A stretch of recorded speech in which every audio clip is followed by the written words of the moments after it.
Hey everybody, it's Jason Blaha here. Thought I would sit down and do a video for you guys tonight. Get a sip of water. My daily dose of aspartame.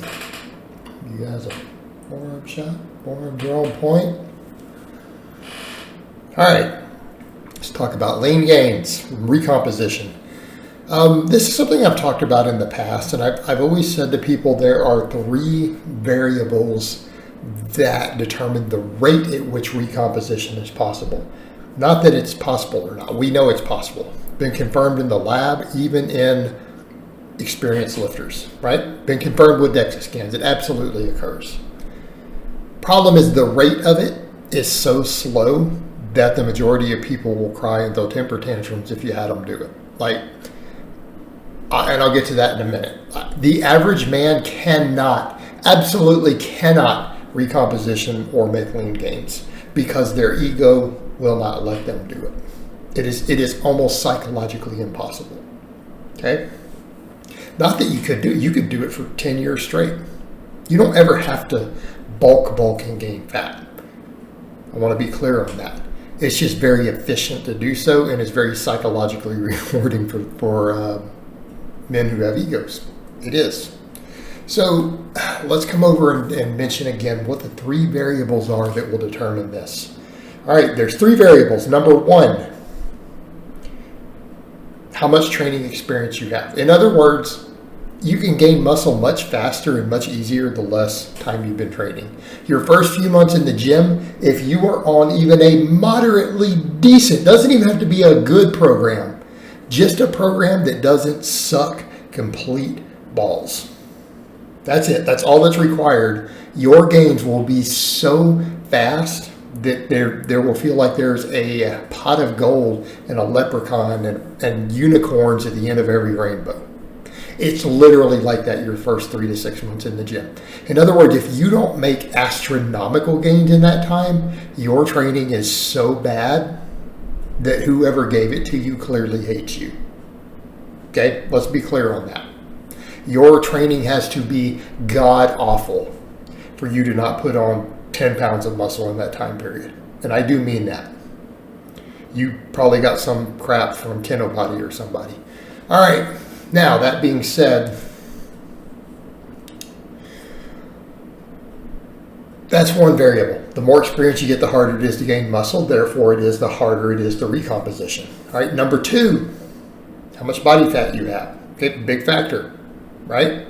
Especially recomp. Not lean gains. Lean gains are actually probably not that big of a deal when you're leaner. Recomposition, though, losing fat while gaining muscle, the leaner you are, the harder it is, right? The more fat you have, the easier it is. Very straightforward. See where we're going with this? So a novice with a lot of body fat can recomposition at an astronomical rate. Okay? Because again, there's pretty much first 6 months in the gym, there's pretty much, again, a pot of gold at the end of every rainbow. Unless your diet and training are so bad that whoever wrote it has no idea what they're doing, which is the average novice in the gym who's writing their own program. Right? They don't know what they're doing, so if they don't make results, because they didn't go get something from someone who knows what they're doing. That's the only reason. And, too bad. They messed up. They should have known better. All right. Variable 3. How enhanced you are. Notice I did not say enhanced versus natty, because natty is one end of the spectrum. Dallas McCarver and Sam Saluka and Boston Lloyd are the other end of the spectrum. Right? They're over here, and then maybe your other pro bodybuilders are down here a notch. Average gym rats here, old school bodybuilders here, then you have natural. Right? Like talking to 50s and 60s bodybuilders. Like that's kind of your sliding scale. Notice all those golden era bodybuilders, majority of them are still alive, or they've lived to be 70, 80, stuff like that. The reason for that. So this is a sliding scale, right? It's a sliding scale. That scale will determine the rate at which recomposition is possible. Okay? Very straightforward. So here's your issue. Lean gains and recomposition for guys once they're through the novice phase. They won't do it because it's too slow. And what I need to be clear, people say, well, wait, doesn't bulking and cutting takes time? Yeah, but it's still a little faster. In other words, if a person is, 10, 12% body fat, they've got a nice six-pack and they want to make lean gains from there without gaining any body fat. If they bulked and cut, right, bulked up to 15, 16% body fat then cut, their gains on a yearly basis would still be a bit faster. Okay, not going to be astronomically faster, but it will be markedly faster after the cut each time. The person wants to keep that level of body fat and make purely lean gains. It's going to go a bit slower. Now here's the problem, and I'm talking slower than the post-cut time. So let's say the other person bulks 9 months, cuts 3. They're still going to, at the end of the year, they're going to have gained a little more muscle than the guy who did it all lean. They just will, even if they lost some on the cut.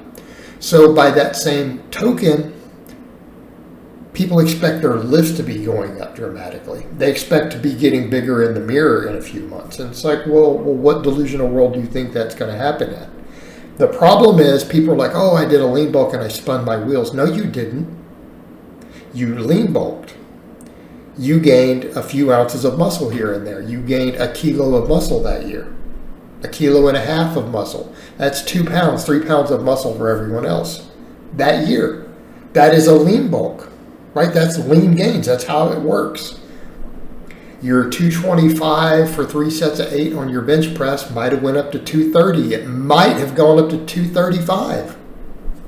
Well, that's what you would expect from 2 or 3 pounds of muscle. Right? Your 315 squat for 3 sets of 10 might have gone up to 325. It might have gone up to 330. You might put 15 pounds on it.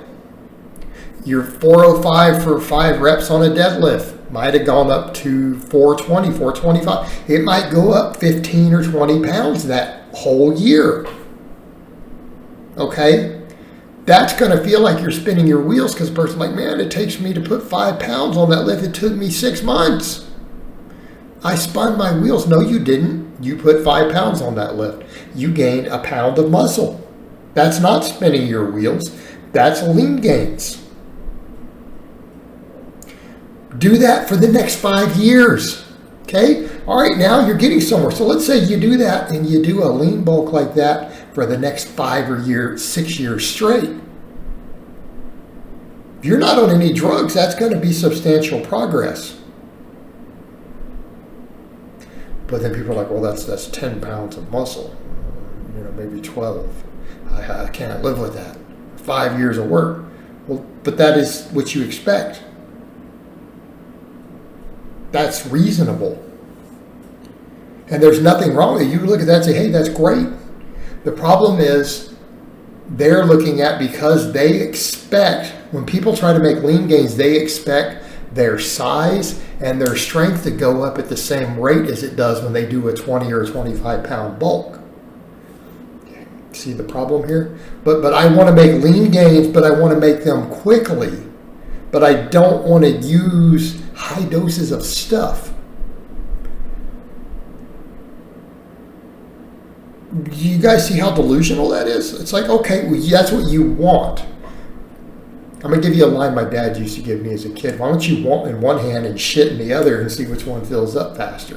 While we're on the topic of want, right?